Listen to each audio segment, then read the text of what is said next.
Okay, now we have the second plenary section of this afternoon section, and I have a great pleasure to announce to you Serge Mordon.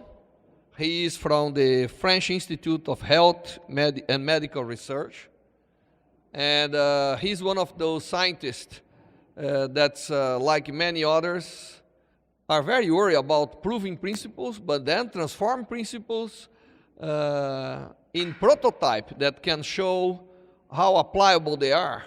And he's been a very important person in the development of instrumentation for many of the biophotonics we do. And I'm sure that he's going to give us a very nice talk about, I guess, a collection of things related to his work. So I hope the computer will... Yeah. Okay. Okay, so please, Serge, you have your time for the presentation. Thank you. Okay, thank you very much. First of all, I'd like to thank the organizer, Professor Bagnato, Professor Korashi, and also the IPA board, to give me the opportunity to share with you some recent results we obtained in my lab in Lille. So, as was said, my lab belongs to the French National Institute of Health, but is located at the Lille University Hospital, which is a huge hospital in France. So my talk today will be the presentation of a new system we developed to perform mostly treatment in dermatology, but we have also some other application. And so LEF are in fact light-emitting fabric. So it's a teamwork, and different people are involved in that work in my lab, and also we have a collaboration. So why the reason we start developing this light-emitting fabric? As you know, and in Europe, the treatment of actinic keratosis using ALA or methyl ALA is popular, and it's an effective therapy, but due to the complexities of human anatomy, it's practically impossible to obtain a reproducible irradiance. And then, how it works. Yeah, you can see that it's very, if you get some high radiance here at the center, when you use the conventional system, which LED panel, it's very difficult to obtain homogeneous light delivery. So the idea was really the development of flexible light source to offer an interesting alternative to the conventional illuminator. And usually it's a LED panel. And this light-emitting fabric offers the possibility to fulfill most requirements of PDT in dermatology.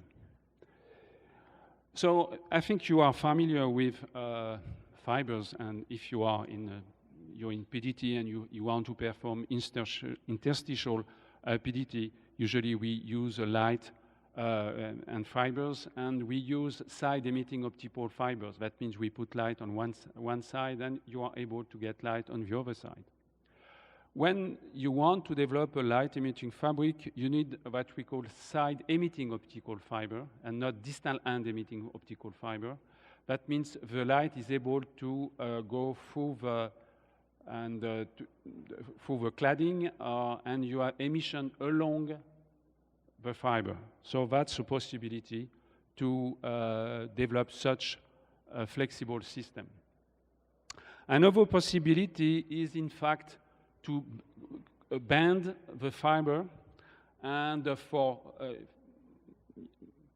people familiar with optical fibers, we know that there is a kind of critical angle, and if you bend the fiber to an angle which is greater than to its critical angle, you will have some escaping light. So we use this property to develop in fact, our light-emitting fabric. And the idea is to get a bending angle greater than the critical angle. And a side emission effect is created by leaking some light from the fiber core.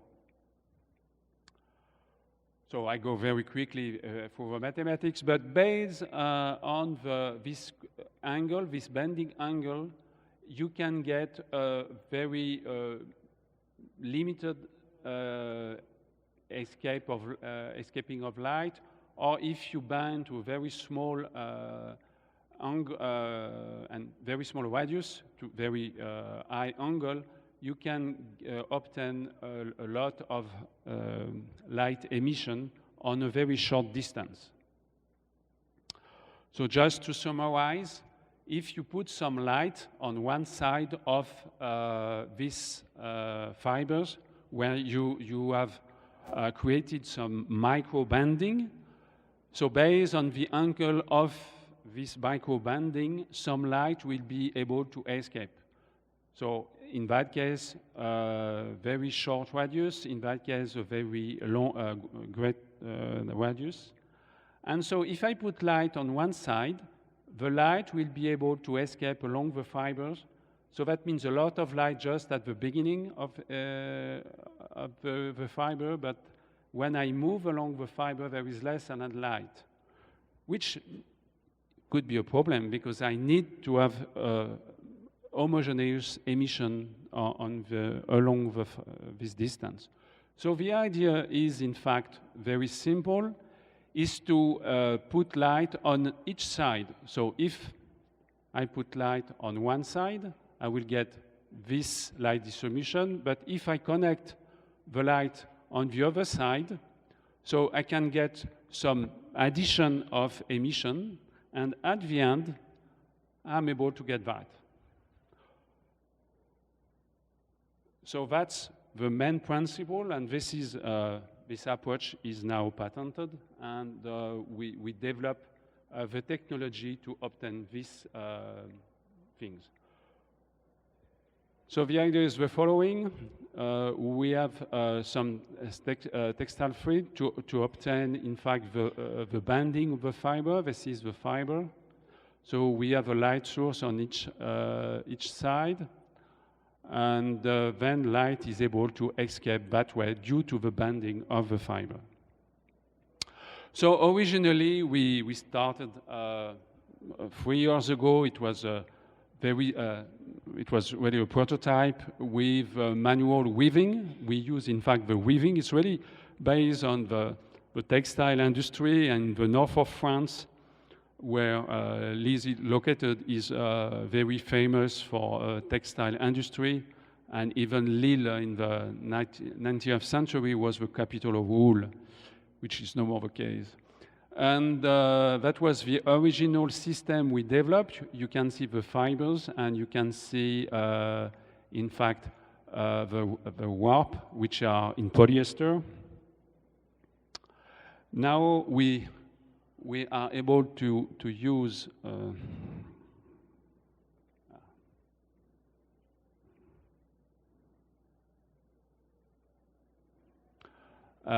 it's a very low speed automatic weaving machine. That means it's quite easy now to obtain this light emitting fabric. So that's the technology which is used. We can manufacture kilometers of them in a day, which is not a problem. So and it was published recently. We performed a lot of evaluation about the homogeneity of the fabric. We were concerned about some increase of temperature to losses. And we can use high radiance, even up to 50 milliwatt per square centimeter without any any temperature increase, which could be a problem. So we have also the technology to manufacture very large sizes, which is not an issue. But for this given example, where to get this surface, so it's 22 by 22 centimeter, 9 inches by 9 inches. We have something like 1.7 kilometer of fiber inside. So the system, the light-emitting fabric, is very flexible, and it's important to make a clear distinction between microbanding, which is necessary to obtain, in fact, the emission of light, and macrobanding. That means if the angle is like that, the homogeneity remains the same. So there is no, in fact, modification, since here the angle and the radius is much larger than, in fact, the small banding, microbanding inside the textile. So since we use fibers, we can easily connect this light-emitting fabric to any light source. So you have the example with blue light, green light, red light, and even white light, which is not an issue. In that case, in fact, the white is obtained by the red, the blue, and the green. But we could also connect to a white light source. So now this system, maybe I can just, stop just for a short while to show you one system. So you can see I can band the the light-emitting fabric. You see it works. It's portable. In that case, it's just for demo, for meeting, we get only 5 milliwatt per square centimeter. But I mean, everything is in the box, the laser and the battery and so on. The light-emitting fabric now is in clinical evaluation. So I will give you some brief information due to the fact that late this afternoon, one of our residents in dermatology, Claire Vicentini, will give more detail about the protocol. And in fact, this protocol was approved by the French government and that we call ANSM, and the protocol is called flexi-terralite. That's an example with blue light, also, or violet light. Okay. So the idea was and is to compare, in fact, the conventional LED panel to our flexible light source, to a light-emitting fabric. And okay, again, I don't want to go too deep in the details, but in fact, we performed the evaluation on the same patient, one half with the light-emitting fabric, one half with the conventional LED panel. The main hypothesis is that flexi-terralite provides at least similar efficiency than the classical PDT. But with leg span, which is an issue, and should be much more comfortable and so on. So based on statistics, 42 patients must be included, and after randomization, each patient is treated by the two techniques, one side with one, and the final results are expected by the end of this year. And again, I told that already, that the preliminary results will be presented later this afternoon. So I have some video. I mean, it appears to be quite... Just give me...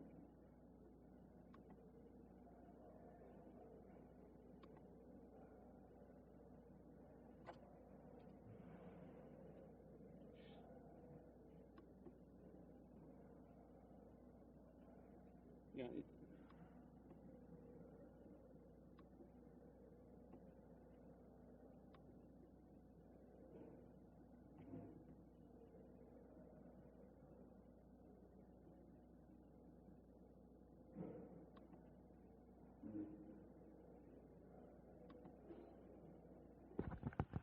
I don't want to show you the the entire video, but just to show you the example of a typical patient where we apply first the cream and that the prototype for the evaluation, but for some reason it doesn't work very well with that computer, so it's better to switch off this video. If you are interested, I will have on my computer with good resolution. I will be pleased to show you.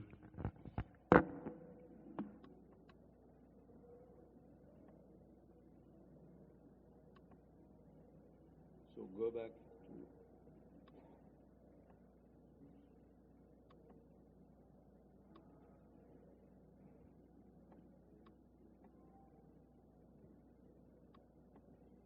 Maybe I need some help because I mean it's a quite complex system.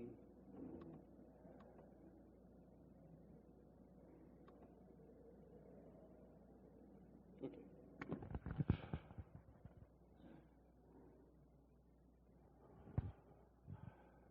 So the future light-emitting fabric could be very soon proposed to deliver ambulatory photodynamic therapy.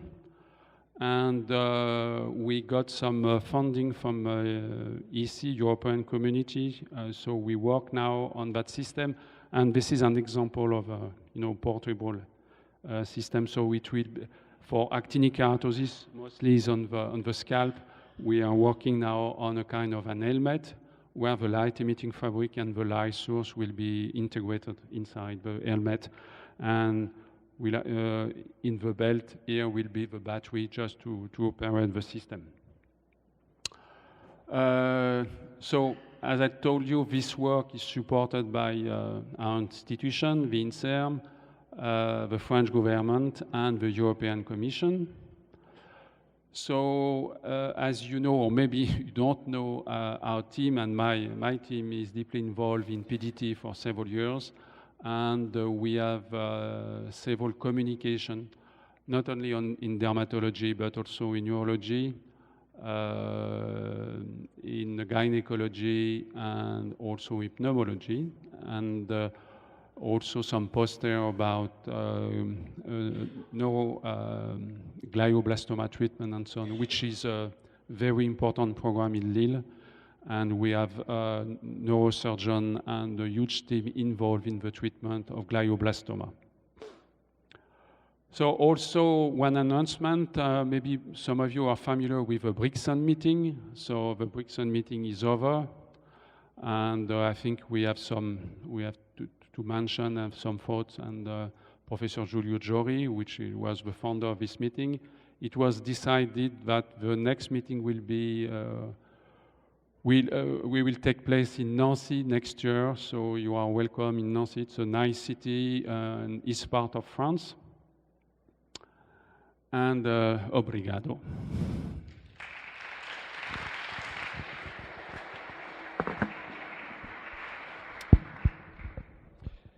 Okay, so thank you very much for the nice presentation. We have time for questions, so please.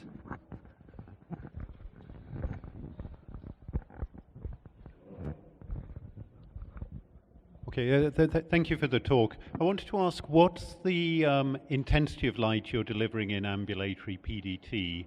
And related question, what was the basis for expecting reduced pain? At the moment, we use 12 milliwatt per square centimeter. Fine. And so the basis for expecting your hypothesis of reduced pain is that you're using a lower light intensity than in conventional PDT? Absolutely. Yeah. Absolutely. Okay, fine. But you know, we use the same friends. But due to the fact that it could be a portable system, we can extend the duration of the treatment.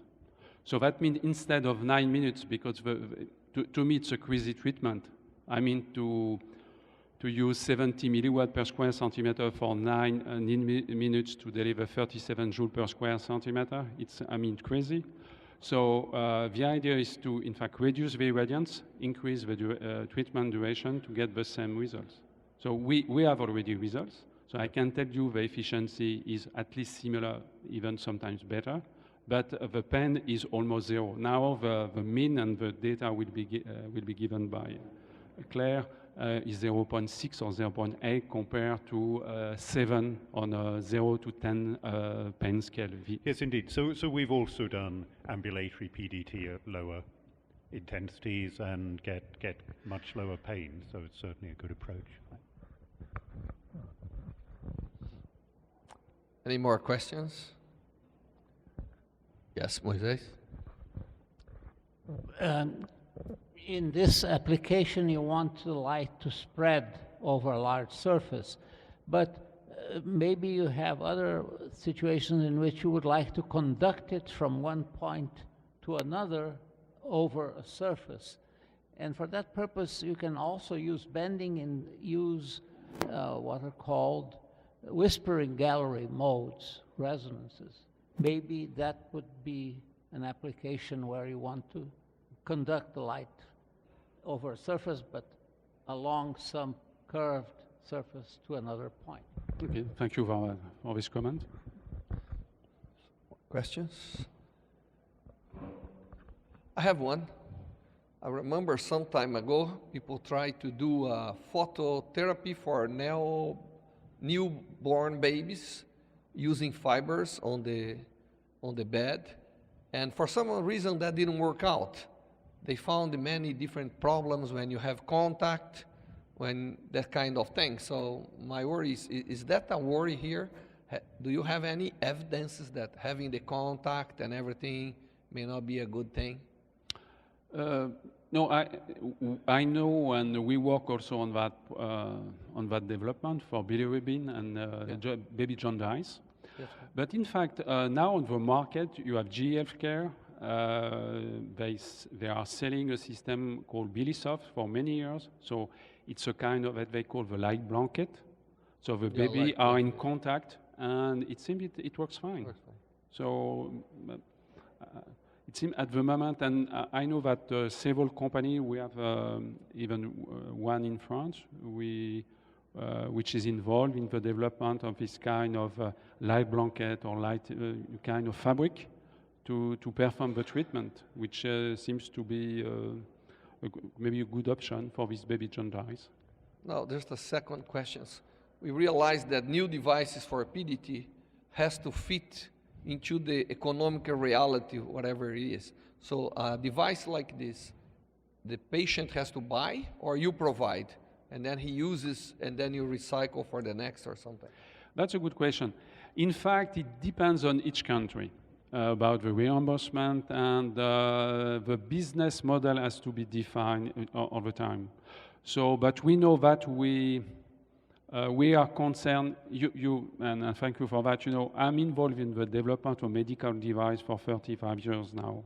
So I developed system for laser, originally for dermatology, which were sold worldwide and by all the laser companies. So we have this expertise in Lille and also in Inserm, and I think since at the beginning of the development, it was in our mind to find a good way, because you know, the idea is to treat real patient, okay, in real life, in the real economy.